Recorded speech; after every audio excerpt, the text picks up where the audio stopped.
Now, did y'all really think I was going to put a brand new chain on my motorcycle and not install new sprockets? Don't worry, we are not falling, but today we'll be installing a brand new set of aftermarket sprockets on my Gixxer 1000R. And this is going to make this motorcycle a lot more responsive. As I just installed the chain, whenever you put a new chain on your bike, it's highly recommended that you swap out the sprockets with it. Because if you don't, installing a new chain and not replacing the worn sprockets can cause your new chain to wear rapidly, which also increases your risk of the chain snapping while operating the bike. But as far as the new sprockets go that we'll be installing on this bike, I'll be running a 16 tooth or a -1 front tooth, which is going to make this bike a lot more torquey. But my rear sprocket is going to be a stock 45 tooth sprocket, just with a little extra sauce, as you can see. Now let's actually get them on the bike. First things first, we're going to have to remove the rear wheel to gain access to this sprocket. So we're going to break the torque on this rear axle nut and slide the rear axle out. Unhook the chain and rear caliper, and the rear wheel is going to slide right out. Now let's remove the front sprocket cover so we can gain access to the front sprocket. It's just a couple bolts and it'll slide right off. Now impact it off and remove the nut and the old sprocket. Out with the old, in with the gold.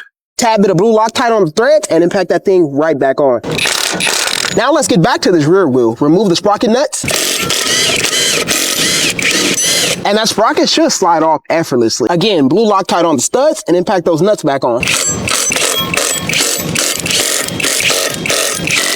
And boom, just like that, got everything swapped out. Now I'll button this thing back up and we're done. And it's that easy.